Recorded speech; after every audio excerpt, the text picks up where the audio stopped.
So welcome to it, another episode of One Man and His Quad. Where's that camera gone? Oh, it's there.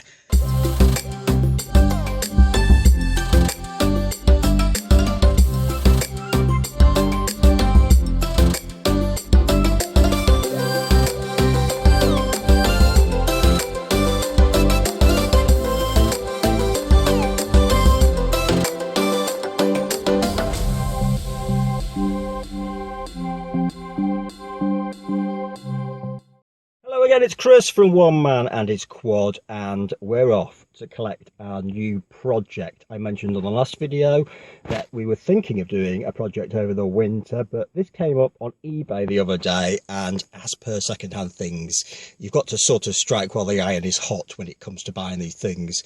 So a little bit sooner than I thought, but it's something that I've been looking at. It's the ideal size, and no, it's not another quad bike before you ask. So we're just about to set off and go and collect it.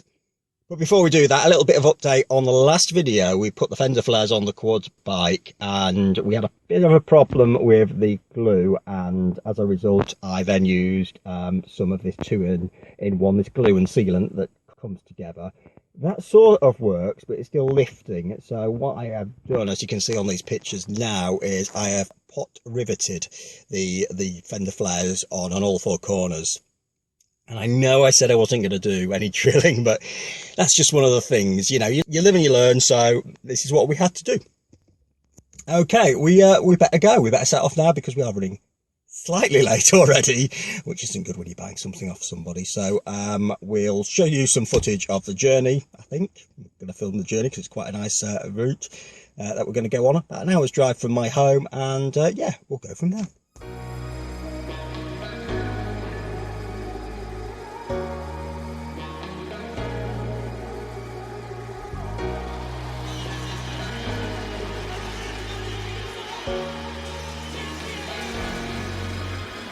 Got enough of every melody, they all sound the same. Yeah. For my broken heart, no remedy, but maybe if you stay, we can get away with it. 'Cause you make me love my imperfections, answer all my questions, just to show me what's on the other side of inhibition. Apologies, my baby. I do you do 'cause I'm feeling so good.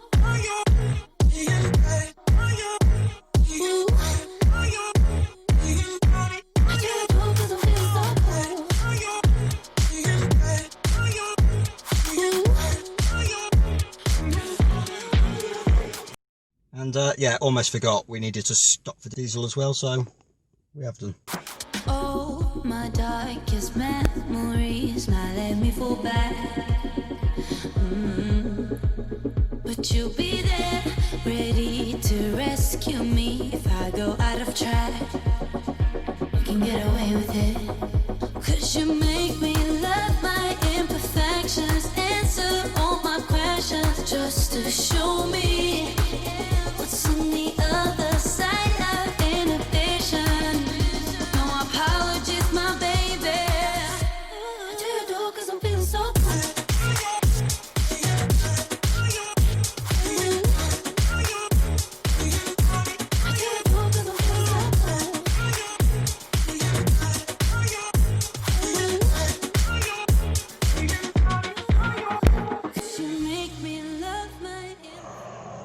So this is what we purchased. I've just left the gentleman's house. I've pulled into a lay-by up the road because I don't like filming at people's properties. It's an old trailer tent. It's a Conway Corniche. So this is a Corniche that is in Somerset and is just about to go and live in its new home in Devon. We are by the side of a road and filming.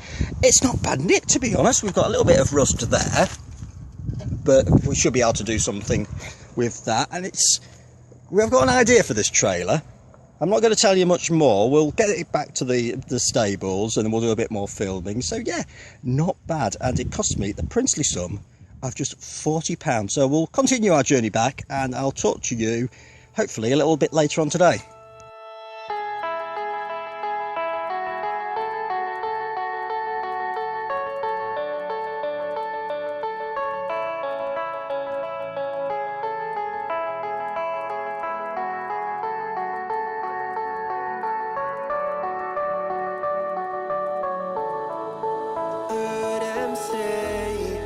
as days passes by,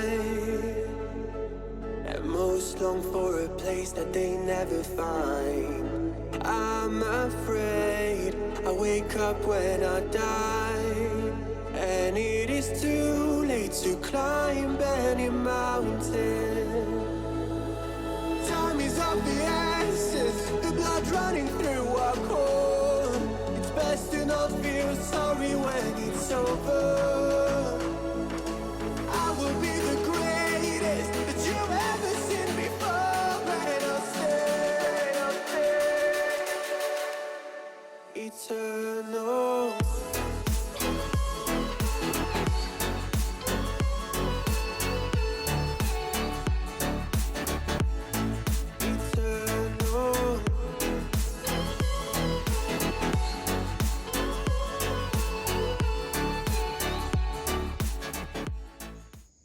So it's the morning after, brought it back last night. I got to say, it tows brilliantly. So much so, the fact you actually forget sometimes it's on the back, hence you can see there the orange cable ties, just to make sure your trailer is attached. And the number of times I drove yesterday down the road with the hazards on just to check actually it was still there, because you can't actually see it. But tows brilliantly for its age. I had a look on the internet last night. They stopped making a Corniche, I think, in the mid-90s. So this makes this thing at least 20 years old. They started making it back in the 80s, so it could almost be 30. Slight issue with getting it off the tow hitch yesterday, but that was down to my sheer stupidity rather than anything. 20 minutes of messing around with WD-40 and knocking it with a hammer didn't seem to shift it, but apparently there is a button on the tow hitch down there that says push on it, which I wasn't doing, and it took the wife to work that one out. Anyway, had a quick look over it last night, and I've got to say, for the money I paid for it, £40, it is so impressive as just a little general trailer. Like I showed you quickly yesterday, the only area of rust that's not surface is that hole there in the front. It looks like on closer inspection someone has plated that and has used at least part aluminium rivets, if not full aluminium rivets, to do it. And the evidence there is, you can see the white, and I can just about see the rivets still in there as well. They've just basically, they've oxidised and reacted with the steel. So it's a steel frame, lots of surface rust on it. The body itself is an aluminium, and it's obviously got the timber bits added to it. Inside, the gentleman who sold it to me, Derek, chucked in 3 spare wheels as well. I'm not quite sure what sort of condition they're in. Tread-wise, they're all looking pretty good. They're all slightly different. I mean, that one on the blue tarpaulin there, which is actually covered for the trailer, is probably the worst of the lot in terms of the wheel itself. But, I mean, they should clean up to at least provide me with at least 1, if not 2 good spares.